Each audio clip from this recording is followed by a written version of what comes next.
بسم اللہ الرحمن الرحیم۔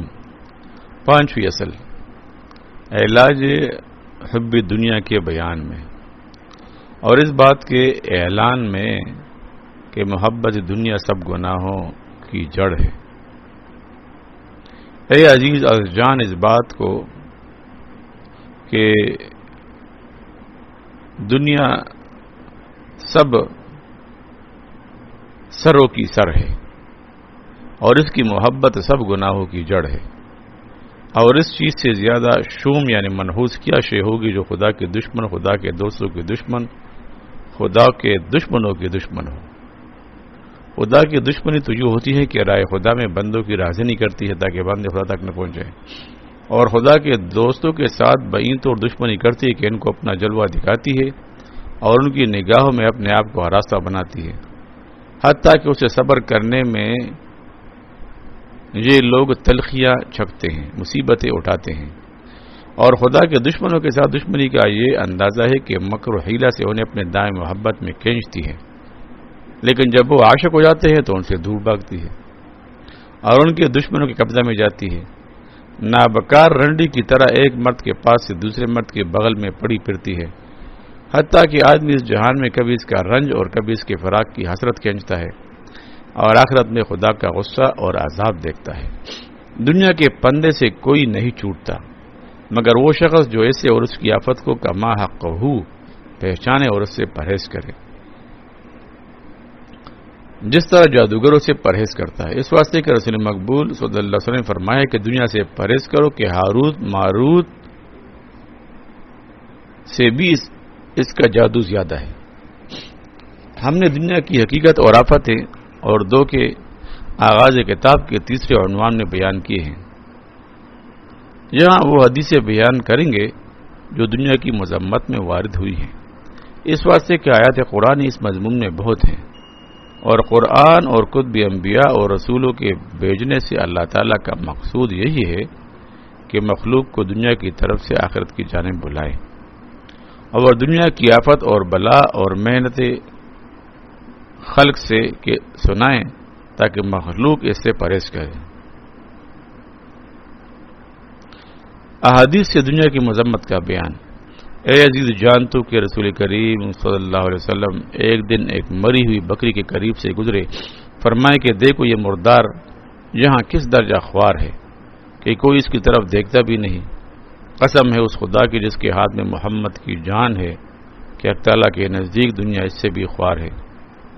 اگر خدا کے نزدیک دنیا مچھر کے پر کے برابر بھی ہوتی تو کوئی کافر ایک چلو پانی بھی نہ پی سکتا، اور فرمایا کہ دنیا ملعون ہے اور جو کچھ دنیا میں ہے وہ سب ملعون ہے مگر وہ جو خدا کے واسطے ہو، اور فرمایا کہ دنیا کی دوستی سب گناہوں کی افسر ہے، اور فرمایا کہ جو شخص دنیا کو دوست رکھتا ہے آخرت کا نقصان کرتا ہے، اور جو آخرت کو دوست رکھتا ہے وہ دنیا کا نقصان کرتا ہے۔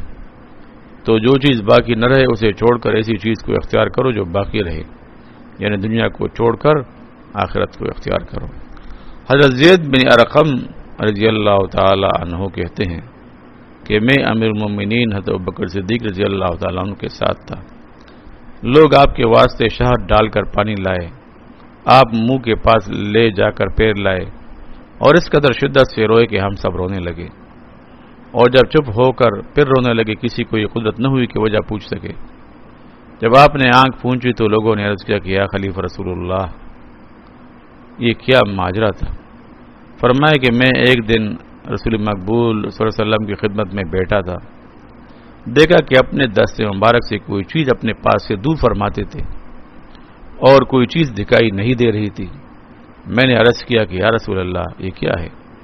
فرمایا کہ یہ دنیا ہے، اپنے آپ کو مجھ پر پیش کرتی تھی، میں نے اسے دور کیا۔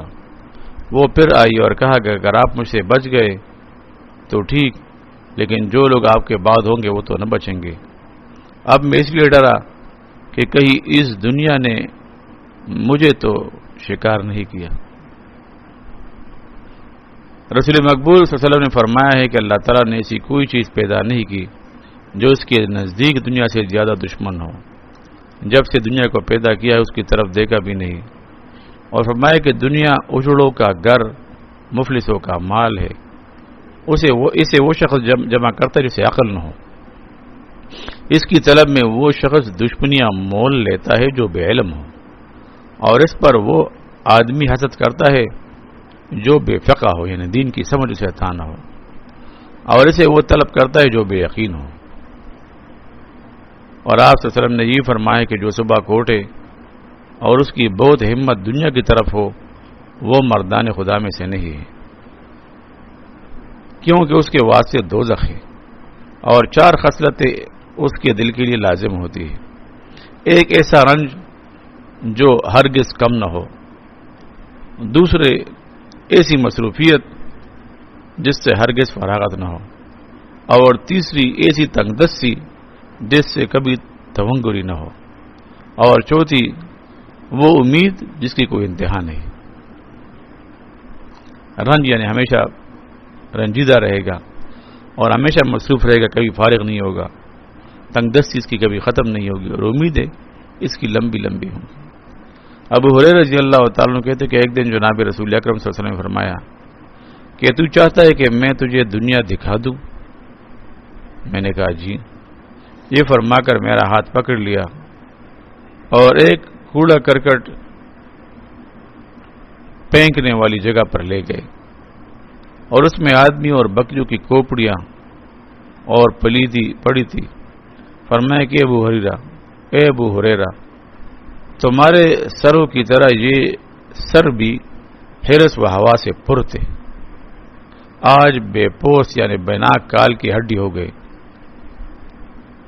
اور جلدی خاک ہو جائیں گے. یہ پلیدی وہ انواع اقسام کے کھانے ہیں جن کو بڑی محنت سے کما کے لائے تھے، اور اس طرح پھینک دیا کہ اب سب لوگ اس سے بھاگتے ہیں. اور یہ لتے یعنی کپڑے ان کے لباس فاخرہ ہے کہ ہوا میں اڑتے تھے، اور یہ ہڈیاں ان کے چوپائے اور سواریوں کی ہیں کہ ان کی پیٹھ پر چڑھ کر جہاں کے گرد پھرتے تھے. دنیا یہ ہے، جو شخص چاہے کہ دنیا پر رو اسے کہہ دو کہ رونے ہی کی جگہ ہے. پس جو شخص حاضر تھا رونے لگا. رسول مقبول صلی اللہ علیہ وسلم نے فرمایا کہ جب سے دنیا پیدا ہوئی ہے زمین و آسمان کے درمیان میں لٹکتی ہے، اللہ تعالیٰ نے اس کی طرف دیکھا بھی نہیں. قیامت کے دن دنیا عرض کرے گی کہ اللہ جو بندوں میں سب سے زیادہ کمتر ہے مجھے اس کے حوالے فرما. ارشاد ہوگا کہ خاموش، اسے جہان میں تو میں نے پسند ہی نہ کیا، میں نے تجھے جہان میں پسند ہی نہ کیا، تو اب تجھے کس کے لیے پسند کروں گا. آپ صلی اللہ علیہ وسلم فرمائے کہ کچھ لوگ قیامت میں آئیں گے، ان کے اعمال تہامہ کے پہاڑوں کے برابر ہوں گے، اور وہ لوگ دوزخ میں بھیج دیے جائیں گے. لوگوں نے عرض کیا کہ یا رسول اللہ، یہ نمازی لوگ ہوں گے؟ فرمایا کہ ہاں، نمازیں پڑھی ہوں گی، روزے رکھے ہوں گے، شب بیداریاں کی ہوں گی، لیکن دنیا کی چیزوں پر گرے ہوں گے. رسول مقبول صلی اللہ علیہ وسلم ایک دن باہر تشریف لائے اور صحابہ سے ارشاد فرمایا کہ تم میں کون ایسا شخص ہے جو اندھا ہو اور یہ چاہتا ہے کہ اللہ تعالیٰ مجھ کو موٹا تازہ کر دے. تم یہ جان لو کہ جو شخص دنیا کی رغبت کرتا ہے اور بہت کچھ امید رکھتا ہے، اللہ تعالیٰ اسی قدر اس کے دل کو اندھا کر دیتے ہیں، اور جو شخص دنیا میں زاہد ہوتا ہے اور تھوڑی امید رکھتا ہے، اللہ تعالیٰ اس کو بے کسی کے سیکھے ہوئے علم عنایت فرماتا ہے اور بے وساطت کسی راہبر کی اس کی رہنمائی کرتا ہے. رسول مقبول صلی اللہ علیہ وسلم نے فرمایا، رسول مقبول صلی اللہ علیہ وسلم ایک دن باہر تشریف لائے. ہاتھ ابو عبیدہ بن جراح رضی اللہ تعالیٰ عنہ نے کچھ مال بحرین سے بھیجا تھا اور انصار نے سنا تھا. صبح کی نماز میں ہجوم کر لیا. جب رسول مقبول صلی اللہ علیہ وسلم نے سلام پھیرا تو سب آپ صلی اللہ علیہ وسلم کے سامنے کھڑے ہوئے. رسول مقبول صلی اللہ علیہ وسلم مسکرائے، فرمایا کہ شاید تم نے سنا ہے کہ مال آئے. انہوں نے اس کہا کہ ہاں. آپ نے فرمایا کہ بشارت ہو تم کو کہ آئندہ ایسے کام ہوں گے جن سے تم خوش ہو جاؤ گے، اور میں تمہاری محتاجی سے نہیں ڈرتا ہوں، البتہ اس بات سے ڈرتا ہوں کہ دنیا کا مال اللہ تعالیٰ تمہیں افراد سے عطا کرے، جیسا ان لوگوں کو عنایت فرمایا جو تم سے پہلے گزر گئے، پھر تم اس مال سے لوگوں میں جھگڑا کرو جیسا کہ تم سے پچھلے لوگوں نے کیا، اور اس کی وجہ سے ہلاک ہو جاؤ جیسے کہ وہ ہلاک ہو گئے. اور فرمایا کہ دنیا کی یاد میں کسی طرح مشغول نہ ہو آپ نے دنیا کے ذکر سے بھی ممانعت فرمائی، تو دنیا کی محبت اور طلب کا کیا ذکر ہے۔ حضرت انس رضی اللہ تعالیٰ عنہ کہتے کہ رسول مقبول صلی اللہ علیہ وسلم کی ایک اونٹنی تھی، اسے غضبہ کہتے تھے، سب اونٹوں سے بہتر دوڑتی تھی۔ ایک دن کوئی عربی ایک اونٹ لائے اور اس کے ساتھ دوڑائے، وہ اونٹ آگے نکل گیا، یعنی عربی کا اونٹ آگے نکل گیا۔ مسلمان غمناک ہوئے۔ آپ صلی اللہ علیہ وسلم فرمائے کہ اللہ کے حق سبحانہ و تعالیٰ پر حق ہے کہ دنیا میں کسی چیز کو سرفراز نہیں کرتا کہ اسے خوار نہ کر دے، اور فرمایا کہ اس کے بعد دنیا تمہاری طرف متوجہ ہوگی اور تمہارے دین کو اس طرح کہا جائے گی جیسے آگ لکڑی کو، یعنی جو اونٹنی پیچھے نبی کریم صلی اللہ علیہ وسلم کی رہ گئی، تو فرمایا کہ ہر چیز کو زوال ہے، ایک دن ختم ہو جانے والی ہے۔ تو ایک آدمی اگر دنیا میں اس کو کوئی رتبہ ہوتا مل جاتا ہے تو ایک دن اس کو بھی زوال ختم ہو جائے گا۔ الحمدللہ رب العالمین۔